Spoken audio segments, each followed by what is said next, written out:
என்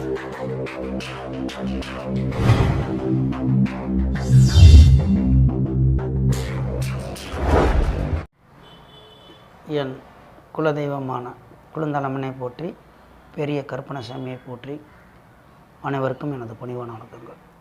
வணக்கம். நேயர் கேள்விக்கு பதில் தரலாம். முதல்ல யாருன்னா ஒரு இந்துமதி அப்படிங்கிற ஒரு பெண்ணு கேட்டிருக்காங்க, அவங்களுக்கு பார்ப்போம். ஐயா வணக்கம், என் பெயர் இந்துமதி. பிறந்த நாள் 13/8/2002, நேரம் பகல் 1:22, சிறுவில்லிபுத்தூரில் பிறந்திருக்காங்க. என்ன கேள்வி? திருமணம் எப்போது நடக்கும்? கணவன் எப்படி அமைவார்? தயவு செய்து பதில் கூறுங்கள் நன்றின்னு போட்டிருக்காங்க. ராசி கட்டம் ஸ்க்ரீனில் வருது பாருங்கள். லக்கணம் விருச்சிக லக்கணம். லக்கணத்தில் கேது, 7ஆம் இடத்தில் ராகு, 8இல் சனி, 9இல் குரு, சூரியன், செவ்வாய், 10இல் புதன், 11இல் சுக்கிரன், சந்திரன். சரிங்களா? இதில் எல்லா பத்துக்குமே தெரியும் இந்த திருமணத்தை பற்றி என்ன அப்படின்னாக்கும், 7ஆம் பாவகம், 8ஆம் பாவகம், சுக்கிரனுடைய நிலப்பாடு என்ன, லக்னாதிபதியோட நிலப்பாடு என்ன, 7ஆம் இடத்துக்கு அதிபதியோட நிலப்பாடு, இதெல்லாம் பார்க்கணும். அப்படிங்கும்போது திருமணம் எப்பொழுது நடக்கும் அப்படின்னா, இப்போ நடந்துக்கிட்டு இருக்கிறது ராகு தசை. சரிங்களா? ராகு தசை எங்கேருந்து வருது அப்படின்னா, எப்போ தொடங்கியிருக்கு அப்படின்னு கேட்டிங்கனாக்கும், உங்களுக்கு ராகு திசை, ராகு 4 வயசு, சிறு வயசுலேயே தொடங்கிருச்சு. 18 வருஷம். அப்போ 22 வயசு வரைக்குமே உங்களுக்கு ராகு தசை தான். ராகு அது நம்ம திருமணத்தை பற்றி ஆய்வு மட்டும் பார்ப்போம். ஏன்னா நீங்கள் கேட்ட கேள்விக்கு மட்டும் முதல்ல சொல்லுவோம். ஏன்னா ராகு தசை என்ன செய்யும், அது எப்படிலாம் நடக்கும், அதில் நமக்கு தேவையில்லை. இதை மட்டும் பார்ப்போம். அப்படிங்கும்போது இந்த ராகு 7ஆம் இடத்தில் இருந்து கொண்டு 7ஆம் இடத்துக்கு வீடு கொடுத்தவன், ராகுக்கு வீடு கொடுத்தவன். பொதுவாக ரிஷப ராகு கெடுக்காது அப்படிங்கிறது ஜோதிட விதி தான். மேசம், ரிஷபம், கடகம், மகரம், இது மேசம், ரிஷபம், கடகம், கன்னி, மகரம், இந்த 5 இடத்துல உள்ள ராகு கெடுக்காது அப்படிங்கிறது ஜோதிட விதி. சரி, பெருசாக கெடுக்காட்டியும் கூட இந்த மாதிரி திருமண தாமதத்துக்கு அப்படிங்கும்போது ராகுக்கு வீடு கொடுத்தவன் சூரியன் நிச்சம். ராகு லக்கணத்துக்கு 7ஆம் பாவத்தில் இருக்கிறார். அவருடைய திருமணத்தை தாமதப்படுத்துகிறார். ராகு சந்திரனோட சரணை வாங்கியிருக்கார். அப்போ சந்திரன் எங்கே உட்காந்துருக்காரு அப்படின்னாக்கும், சுக்கிரன் கூட தான் சேர்ந்துருக்கார். நீச்சம் கூட சந்திரன் சேர்ந்துருக்கார். இப்போ இந்த இடத்தில் ராகு தசை முடிஞ்சு குரு தசையில் திருமணம் நடக்கும். ராசிக்கு 7ஆம் இடத்துக்கு அதிபதியான குருவும், லக்கணத்துக்கு 5ஆம் இடத்துக்கு 2க்கும் 5க்கும் அதிபதி 9ஆம் இடத்தில் உச்சம் பெறுகிற காரணத்தினால் குரு தசையில் திருமணம் நடக்கும். அப்போ குரு தசைனா எப்போ வருது, எப்போங்கய்யா அப்படின்னு நீங்கள் கேட்டிங்கன்னா, உங்களுக்கு 2024 9 மாதத்தில் இப்போ குரு தசை தான் நடந்துக்கிட்டு இருக்குது. குரு தசை, குரு புத்தி, அதாவது இந்த 2025 உங்களுக்கு நடந்துடும். 2026க்குள்ளே நடந்துடும் திருமணம். அதெல்லாம் கவலைப்பட வேணாம். இப்போ திருமணத்துக்குள்ளே நேரம் தான் உங்களுக்கு. தாமிதம் என்ன, இது தாமிதம்லாம் சொல்ல முடியாதுங்க. 40 வயசு சாதகம்லாம் திருமணமாக இப்போ தான் கல்யாணம் ஆகிறதுக்குலாம் இருக்குது. அதேமாரி சிறிய வயசு 10-19 வயசுலலாம் இந்த மாதிரி லவ் பண்ணி அவங்க கல்யாணம் ஆகிற ஜாதகம்லாம் நம்மளுக்கு நிறையா இருக்குது. இந்த அமைப்புக்கு தாமித திருமணம் தான் நடக்கும். 8ஆம் இடத்தில் சனி, 7ஆம் இடத்தில் ராகு. ராகு தசையில் நடந்திருக்காது. சின்ன அது வேண்டாம். அதை பற்றி சில இதெல்லாம் நம்ம சம்பவம் நடந்திருக்கலாம். அதாவது பெண்ணை கேட்டு வந்திருந்தாலும் கட்டுற மாதிரி இருந்த தடங்கள்லாம் பட்டுருக்கலாம். புரிஞ்சுக்குங்க. இந்த மாதிரிலாம் சின்ன இது பண்ணி இருக்கோம். இப்போ குரு தசையில் உறுதியாக திருமணம். குரு தசை, குரு புத்தியில் 2026க்குள்ளே நடந்துடும். இப்போ 2025க்கு மேலே எதிர்பார்க்கலாம். சரிங்களா? நல்லா இருப்பீங்க.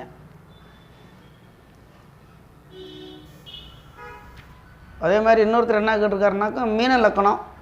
அதுக்கு ஷார்ட் வீடியோவில் பதில் கொடுத்துருக்கேன், இருந்தாலும் அதில் கொடுத்துடலாம்.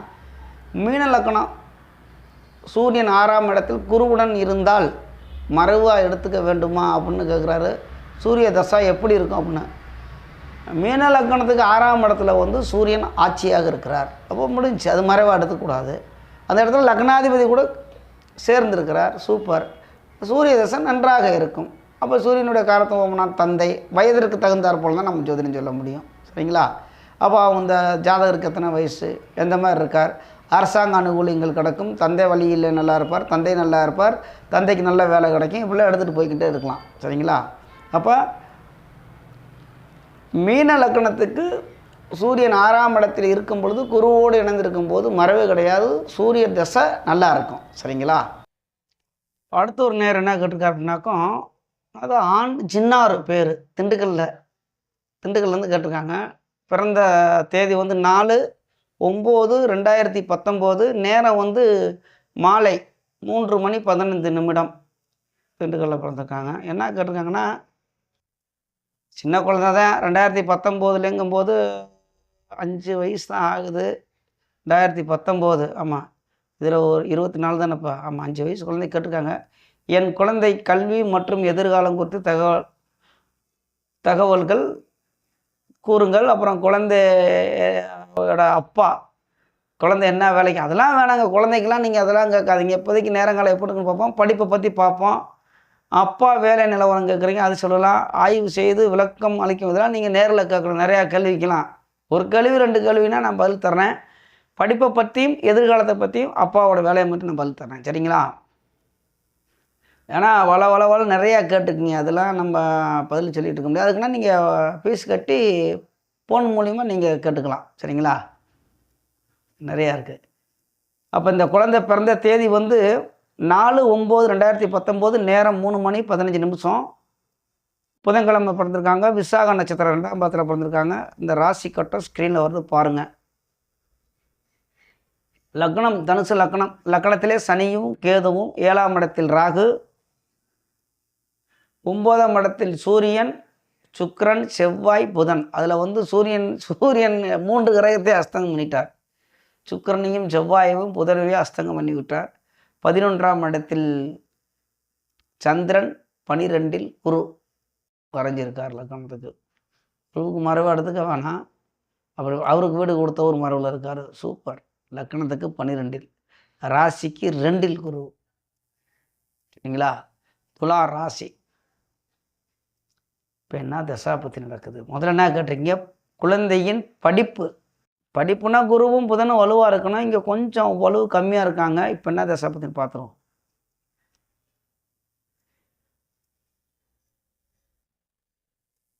சூப்பர். பிறந்த காலத்திலே வந்து குருதசை 8 வருஷம் 9 மாதத்துக்கு குருதசை தான் நடக்குது. அப்போ 10 வயசு 9 வயசு வரைக்கும் குருதான், அதுக்கப்புறம் தான் ஜனதசை வருது. சூப்பர், அருமையான கேள்வி கேட்டிருக்கீங்க. படிப்பு வந்து கொஞ்சம் கவனக்குறைவாக தான் படிப்பாங்க. காரணம் என்ன அப்படின்னா, படிப்பை கொடுக்கக்கூடிய கிரகங்கள் 2, புதனும் குருவும். இப்போ குருதசை நடக்குது. அவர் 12ஆம் இடத்தில் இருக்கார். 12ஆம் இடம்னா தூங்கக்கூடிய இடம். தூக்கமாக வரும், கவனங்கள் வராது இந்த காலத்தில், இந்த நேரத்தில். அப்போ கவனங்கள் அதிகம் செலுத்தணும், பெற்றோர்கள் கவனிக்கணும், படிக்க வைக்கணும். சரிங்களா? அதே மாதிரி அடுத்து வர்றது குருவோட வீட்டில் இருக்கிற சனியோட தசை. சனி லக்னத்தில் இருக்கிறார். அப்போ 2க்கும் 3க்கும் அதிபதி லக்னத்தில் இருந்து கொண்டு கேதுவோடு சேர்ந்த சனி தசை வருது. அடுத்து எத்தனை, 10 வயசுக்கு மேலே, 9 வயசு முடிஞ்ச உடனே இந்த சனி தசை வருது. சனி வந்து படிப்பை கொடுப்பார். அது என்னங்கய்யா, குரு கொடுக்க மாட்டார், சனி கொடுப்பாரான்னு கேட்டிங்கன்னா, அந்த இடத்துல சனி கேது, ஞானக்காரகனான கேது கூட சேர்ந்துருக்கிறார், வக்ரம் பெற்று உள்ளார். அதான் மெயின். அப்போ 9 வயசுக்கு மேலே அந்த கரெக்டாக படிக்கக்கூடிய பருவத்தில் சனி தசை வருது. சனியோட கொஞ்சம் சோம்பலம் கொஞ்சம் இதெல்லாம் வரும், இருந்தாலும் படிச்சிருவாங்க, நல்லா இருப்பாங்க. சரிங்களா? சனி தசைக்கு அப்புறமா புதன் தசை வருது. புதனும் வந்து இந்த மாதிரி லக்கணத்துக்கு, இந்த உபய லக்கணத்துக்கு வந்து 7ஆம் இடத்துக்கு அதிபதியும் 11ஆம் இடத்துக்கு அதிபதியும் வலுப்பெறக்கூடாது. இந்த மாதிரி இந்த லக்கணத்துக்கு பாவக்கிரகங்கள்னு சொல்கிறவங்க எல்லாமே கெட்டு போய் தான் மீண்டும் வலுப்பட்டுருக்காங்க. எல்லாமே வக்ரம் அஸ்தங்கமாக இருக்காங்க. ஆகையினால சனி தசை, புதன் தசை, கேது, சுக்கிரன் எல்லாமே வந்து இந்த ஜாதகத்துக்கு நல்லா தான் இருக்கும். எதிர்காலம் நன்றாக இருக்கும். அப்புறம் என்ன கேட்குறீங்கன்னா, அப்பாவை பற்றி கேட்குறீங்க. அப்பா அப்படின்னு கேட்டிங்கன்னா, குரு வந்து வேலையை கொடுக்க மாட்டார். 12ஆம் இடத்துல மறைஞ்சு போயிட்டார். அவர் வருமானத்தை கொடுக்க மாட்டார். 4ஆம் இடத்துக்கு அதிபதி. குடும்பம் கொஞ்சம் கஷ்டமாக தான் இருக்கும். 4க்கு தன் பாவகத்துக்கு அவர் வந்து இங்கே 9ஆம் பாகத்தில் இருந்தால் கூட 4க்கு 9ஆம் இடத்தில் குரு இருந்தாலும் லக்னத்துக்கு 12ல் மறைவு. வீடு கொடுத்தவன் செவ்வாய் போய் அஸ்தங்கமாகி போயிட்டான். என்னதான் இருந்தாலும் அப்படி நல்ல பலனை எடுக்க முடியாது. அதனால் குரு தசை அவ்வளோக்காக நல்ல பலனு கிடையாது. எதிர்காலம் அருமையான ஜாதகம். இப்போ நீங்கள் என்னென்னா 9ஆம் பாவத்தில் அத்தனை கிரகம் இருக்குது, அது கிரக யுத்தமா அப்படின்னு கேட்டிங்கன்னா அத்தனை கிரகத்தையுமே வலு இழக்க வச்சுட்டேன் சூரியன். அதாங்க விஷயம். 9ஆம் பாவம் அப்போ காரக பாவம் நாஸ்தி பட்டுருச்சா அப்படின்னு கேட்கலாம். அங்கே அந்த இதுக்கெலாம் வேலையே கிடையாது. அம்புட்டு வேலையும் சூரியன் தான் செய்யணும். அப்போ சூரிய தசை வரணும். சூரிய தசை எப்போ வரும்? அது கிடக்குதில்ல. இப்போ வர்றது ஃபுல்லாக இந்த லக்னத்துக்கு. அப்போ உடனே நீங்கள் கேட்டலாம் புதன் திசையெல்லாம் 7ஆம் இடத்துக்கு அதிபதி பாதகாதிபதி தானே, பாவச்செயலை செய்யுமா அப்படின்னு கேட்டிங்கன்னா செய்யாது.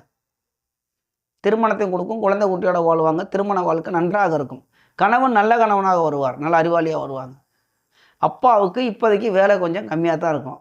சனி திசையில் வந்து குடும்பத்தில் உள்ளவங்களுக்கு வேலை கிடைக்கும். சரிங்களா? உடல் உழைப்பினால் வருமானம் வரும். என்ன கேட்குறீங்க? அப்பா வேலை நிலவரம் குறித்து ஆய்வு செய்து விளக்கம் தாருங்கள். இப்போதைக்கு வேலை வராதுங்க. 12ஆம் இடம் சொந்த தொழில் தொடங்குற மாதிரி வரும். தொடங்கினாலும் லாஸ் ஆகும். சனி தசையில் தொடங்கலாம், தந்தையே தொடங்கலாம். இப்போ 9ஆம் பாவத்தில் எத்தனை கிரகம் நல்லா இருக்குது, சூரியன் வலுவாக இருக்குது, ஒன்றும் பிரச்சனை கிடையாது. இப்போதைக்கு குரு தசை லக்னாதிபதியாக இருந்தாலும் தன் வீட்டுக்கு 12ல் மறந்து வீடு கொடுத்தவனோட நிலப்பாடு சரியில்லை. இந்த குரு தசை வந்து கொஞ்சம் கஷ்டத்தை தான் கொடுக்கும். பெருசாக கொடுக்காட்டியும் கொஞ்சம் கஷ்டம்தான் இருக்கும். கொஞ்சம் பண கஷ்டங்கள் இருக்கத்தான் செய்யும். இப்போதைக்கு படிப்பை நீங்கள் எதிர்பார்க்க வேணாம். ஒரு 5ஆம் கிளாஸ் வரைக்கும், 5ஆம் வகுப்பு படிக்கிற வரைக்கும் நிதானமாக போட்டோம். அதுக்கப்புறம் சனி தசையில் நம்ம படிப்பு வந்துடும். இல்லைங்க நீங்கள் ஏட்டிக்கு பூட்டியா சொல்கிறீங்க, குரு படிப்பு கொடுக்காது, சனி கொடுக்குமானா ஏதாச்சும் ஜோதிடம் சரிங்களா? இப்படி தான் இருக்கும். ஜாதகம்லாம் நல்ல ஜாதகம் தான். அப்புறம் கேட்குறேன் பணம், அதெல்லாம் பண நிலவரம். அது பணம்னா தான் குருவே போச்சு. நீங்கள் இன்னொன்று சொல்கிறேன், ஒரு கேள்வி 2 கேள்வி கேட்கலாம். அப்படியே ஒரு ஜாதகத்தையே ஃபுல்லாக நீங்கள் கேட்கணும் அப்படின்னா தனியாக வந்து ஃபீஸ் கட்டி என்கிட்ட ஜாதகம் பாருங்கள், ஃபோனில் நான் பதில் தர்றேன். சரிங்களா? அடுத்து அவ்வளோதான் கேட்டிருக்காங்க. அடுத்து பார்ப்போம்.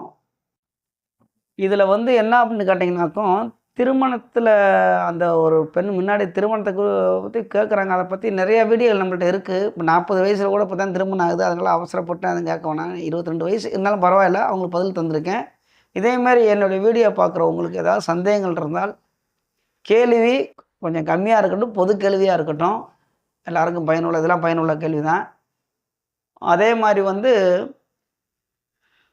அப்படியே வரிசையாக அடிக்கிட்டு போகாதீங்க. ஒரு ஆள் எல்லாத்துக்கும் ஒரு 4-5 பேத்துக்கு பதில் கொடுக்கலாம். நீங்கள் வாட்டில் நிறையா கேள்வி கேட்டிங்கனாக்கும் அப்புறம் நான் 1-2க்கு தான் பதில் தருவேன். நீங்கள் வந்து என்கிட்ட ஃபோன் பண்ணி உங்களுடைய ஜாதகத்தை வந்து ஆய்வு பண்ணிக்கலாம். நீங்கள் நேரடியாக பேசி கேட்டுக்கலாம். ஃபீஸ் கம்மியாக தான் நான் வாங்குகிறேன். லைனில் வாங்க பார்த்துக்கலாம். சரிங்களா? நமது யூடியூப் சொந்தங்கள் அனைவரும் வளமுடன் வாழ்வீர்கள், நன்றாக இருப்பீர்கள். நன்றி, வணக்கம்.